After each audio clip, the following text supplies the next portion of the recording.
Assalamualaikum warahmatullahi wabarakatuh. Kami dari kelompok 1 kelas Biologi B akan mempresentasikan topik Water Potential in Water Stress Plants dengan judul jurnal Potential Plant-Based Water Stress Indicator for Vegetable Crops. Berikut adalah anggota dari kelompok kami. Pendahuluan. Tingginya permintaan pasar menyebabkan beragamnya metode pembudidayaan sayur mulai dicanangkan. Oleh karena itu, area budidaya sayur berkembang pesat baik di daerah kering maupun semi kering. Akan tetapi, kelangkaan air dapat membatasi produktivitas sayuran. Maka, praktik pengelolaan irigasi hemat air sedang gencar digalakkan di daerah ini.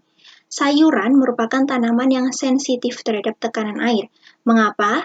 Hal ini dikarenakan sayuran memiliki sistem perakaran yang dangkal hanya berkisar 60 cm di bawah permukaan tanah, sehingga untuk menerapkan program irigasi, penting untuk diketahui ambang batas tingkat defisit air yang aman bagi sayuran. Indikator stres air diperlukan sebagai upaya untuk mendeteksi gejala stres air pada sayuran. Berikutnya adalah Leaf Water Potential atau LWP. Potensi air merupakan penggerak utama proses pengangkutan air dari akar ke daun. Potensi air menurun secara berurutan mulai dari tanah, akar, batang, daun, dan atmosfer. Dari penurunan ini dapat diketahui bahwa air mengalir melalui aliran transpirasi dari akar ke daun kemudian menghilang di atmosfer. Salah satu bagian tumbuhan yang dapat dilakukan untuk pengukuran adalah daun. Maka dari itu dikenal dengan istilah Leaf Water Potential atau LWP. Nilai LWP yang rendah merupakan indikasi adanya defisit air. Respon tanaman terhadap kondisi potensi air berbeda. Pada jangka pendek, tanaman akan merespon dengan mengubah sudut daun, konduktansi stomata, dan konduktivitas hidrolik tanaman. Sedangkan untuk jangka panjang, tanaman mengubah dengan cara ekspansi daun dan ekstensi akar. Kondisi tanah yang kering menyebabkan menurunnya potensi tanah dan air. Penurunan ini kemudian menginduksi sinyal kimiawi berupa asam absisat dan sinyal hidrolik yang disalurkan ke daun melalui jalur silem. Sinyal berikutnya akan direspon oleh reseptor yang ada di area sel penjaga stomata untuk menginduksi penutupan stomata. Penutupan ini menyebabkan LWP dapat dipertahankan sampai batas waktu tertentu, bahkan di bawah kondisi potensi air tanah yang menurun.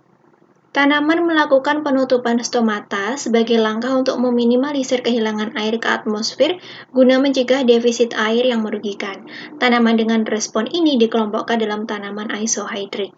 Respon yang berbeda ditunjukkan oleh tanaman kelompok anisohydric. Tanaman anisohydric tidak memiliki kontrol atas konduktansi stomata karena awalnya reseptor tidak merespon sinyal kimia yang dikirimkan. Maka dari itu, LWP mulai menurun sebagai respon terhadap penurunan potensi air hingga mencapai ambang di mana sinyal akan mulai direspon dan baru penutupan stomata dilakukan.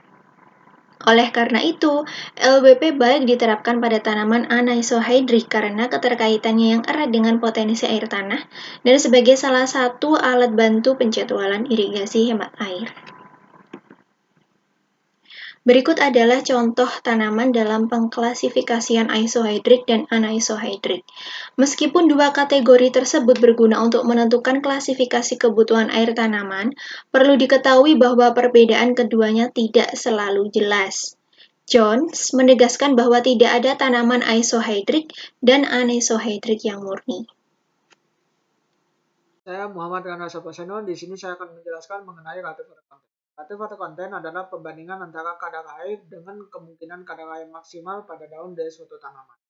Dengan perbandingan tersebut diukur ketika tekanan tubuh tinggi. Relative water content digunakan dalam menentukan kuantitas air pada daun, serta berhubungan dengan tubuh sel. Akan tetapi tubuh sel tidak mempengaruhi laju ekspansi sel. Tubuh sel tersebut merupakan faktor utama dari laju ekspansi sel. Relative water content tidak dapat digunakan untuk menentukan penyebab tekanan air, dikarenakan efek kumulatif dari tanaman isohydric dan anisohydric, serta tidak menjadi indikator sebenarnya jika tanaman tersebut berada pada kondisi tanah dan lingkungan yang lembab. Untuk penerapannya bisa diterapkan pada tanaman dengan defisit yang berbeda-beda dan pada kondisi lingkungan yang Akan tetapi tidak dapat diterapkan pada tanaman dengan penyusun osmotik dikarenakan tekanan turgor yang dimiliki. Baik, di sini adalah rumus perhitungan relatif water content yang terbagi menjadi dua, yaitu rumus pertama dan rumus kedua. Rumus pertama menggunakan sampel berupa daun yang terbagi menjadi dua, yaitu sampel daun tanpa perlakuan dan sampel daun dengan perlakuan. Perlakuan yang akan diberikan terbagi menjadi dua, yaitu perlakuan dengan perendaman menggunakan air ionisasi dalam waktu sebentar pada suhu 4 derajat Celcius, dan perlakuan kedua yaitu dikeringkan dengan oven selama 48 jam pada suhu 70 derajat Celcius. Untuk rumus kedua yaitu mengenai hubungan antara relative water content dengan defisit air. Bisa dilihat dari kedua rumus tersebut. Baik, di sini adalah contoh penerapan relative water content. Bisa dilihat dari tabel 1 pengaruh tekanan air pada relative water content dan hasil dari berbagai tanaman. Dari berbagai tanaman tersebut akan diberikan perlakuan dengan irigasi yang berbeda-beda, sehingga kita bisa melihat relative water content dan hasil yang dimiliki dari masing-masing tanaman tersebut berdasarkan analisis menggunakan relative water content.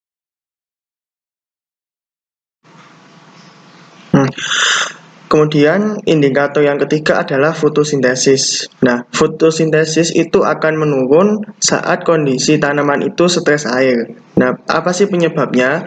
Yang pertama yaitu penurunan luas daun. Nah, penyebab penurunan luas daun ini ada dua hal. Yang pertama adalah terhambatnya pemanjangan daun yang disebabkan serapan air ke dalam sitoplasma dan vakuola sel itu menurun. Dan yang kedua adalah stomata yang tertutup akibat dari tekanan air. Nah, kemudian penyebab fotosintesis menurun yang kedua adalah klorofil yang terdegradasi akibat kerusakan membran dan struktur kloroplas akibat tekanan air. Kemudian bisa juga penurunan aktivitas enzim seperti rubisco, dan kemudian bisa juga penurunan efisiensi fotosistem 2 di bawah tekanan air. Nah, penghambatan aktivitas fotosistem 2 ini dikenal dengan istilah penghambatan foto. Nah, kemudian bagaimana cara mengukur laju fotosintesis dengan fotosistem 2 yang berada dalam tekanan air, yaitu dengan pengukuran dengan fluoresensi klorofil. Nah, apa sih pengertian fluoresensi klorofil itu? Fluoresensi klorofil adalah penentuan jumlah cahaya yang dipancarkan kembali dari fotosistem 2. Nah, perlu diketahui bahwa terdapat 3 kemungkinan pelakuan cahaya saat memasuki klorofil, yaitu yang pertama digunakan sebagai fotosintesis, yang kedua menghilang sebagai panas energi, dan yang ketiga dipancarkan kembali sebagai cahaya atau yang dikenal dengan fluoresensi klorofil. Nah, ketiga mekanisme ini berjalan dalam persaingan satu sama lain, yang artinya adalah apabila satu mekanisme itu efisiensinya naik, maka dua mekanisme lain itu efisiensinya akan menurun, seperti itu. Kemudian beberapa parameter terkait fluoresensi klorofil, yaitu yang pertama ada F0, yaitu komponen redox fotosistem telah teroksidasi secara sempurna.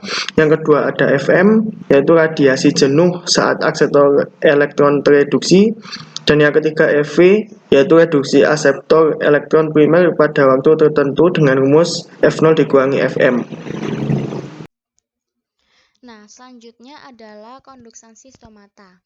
Sebelum itu, kita perlu mengetahui apa sih stomata itu. Stomata merupakan salah satu organ dari tumbuhan yang berfungsi sebagai tempat pertukaran gas. Nah, pertukaran gas ini membantu penguapan air atau transpirasi melalui celah stomata dan sebagai pengatur suplai karbon dioksida ke sel parenkim untuk melakukan fotosintesis. Nah, penyesuaian stomata ini membantu mempertahankan status air pada tanaman dalam kondisi kelembapan tanah dan atmosfer yang bervariasi. Selanjutnya, apa sih konduksasi stomata itu? Konduksasi stomata merupakan mekanisme membuka atau menutupnya stomata dalam mengontrol kecepatan transpirasi. Hal ini berkaitan dengan proses pengendalian hilangnya air pada tumbuhan.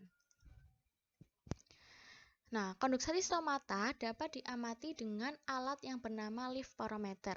Leaf barometer ini berfungsi untuk mengukur jumlah air yang diuapkan dari daun melalui pori-pori kecil atau stomata. Nah, konduksasi stomata ini merupakan salah satu sifat fisiologis yang mempengaruhi tingkat ketahanan tanaman terhadap cekaman abiotik. Sehingga nilai konduksasi stomata yang tinggi menandakan tanaman dalam keadaan yang baik untuk melakukan metabolisme atau fotosintesis. Nah, konduksasi stomata juga dapat digunakan untuk memperkirakan tingkat defisit air. Hal ini berlaku pada tanaman isohidrik. Namun, pada tanaman anisohidrik, LWP atau leaf water potential perlu diukur karena tanaman anisohidrik ini dapat mempertahankan konduksasi stomata dengan menurunkan LWP pada kondisi cekaman air. Nah, selanjutnya adalah faktor-faktor yang mempengaruhi konduksasi stomata. Yang pertama adalah defisit air dapat menurunkan konduksasi stomata. Hal ini dikarenakan stomata yang menutup untuk mempertahankan status air daun. Lalu selanjutnya ada peningkatan konsentrasi asam absisat pada daun dapat menurunkan konduksasi stomata. Hal ini dikarenakan asam absisat merupakan fitohormon yang mengeluarkan sinyal untuk menurunkan laju pertumbuhan pada daun. Nah, peningkatan asam absisat ini berkaitan dengan penutupan stomata seperti yang telah dijelaskan oleh rekan saya tadi, sehingga menyebabkan serapan karbon dioksida menurun. Nah, yang terakhir adalah kelembapan tanah yang tinggi mengakibatkan konduksasi stomata meningkat. Hal ini dikarenakan pada saat air tercukupi, sel tumbuhan turgid dan stomata akan membuka. Namun sebaliknya, jika saat turgor sel penutup menurun, maka stomata juga akan menutup. Nah, selanjutnya adalah kesimpulan. Berdasarkan materi yang telah kami sampaikan, dapat disimpulkan bahwa terdapat beberapa indikator untuk mengetahui adanya stres air. Yang pertama adalah LWP. Menurunnya LWP menandakan defisit air. Nah, indikator ini dapat digunakan atau baik digunakan pada tanaman anisohidrik. Lalu selanjutnya adalah RWC. RWC ini dapat menentukan kapasitas air pada tingkat defisit yang beragam. Lalu selanjutnya fotosintesis. Penurunan fotosintesis dapat dipengaruhi oleh adanya stres air, penurunan luas daun, dan degradasi klorofil. Lalu selanjutnya adalah konduksasi stomata. Peningkatan konduksasi stomata menandakan tanaman tersebut baik untuk metabolisme atau fotosintesis. Nah, selanjutnya ini adalah anggota dan jobdesk dari kelompok kami. Dan ini merupakan daftar pustaka atau referensi acuan materi kami. Nah, sekian aja dari kelompok kami. Terima kasih. Semoga bermanfaat. Wassalamualaikum warahmatullahi wabarakatuh.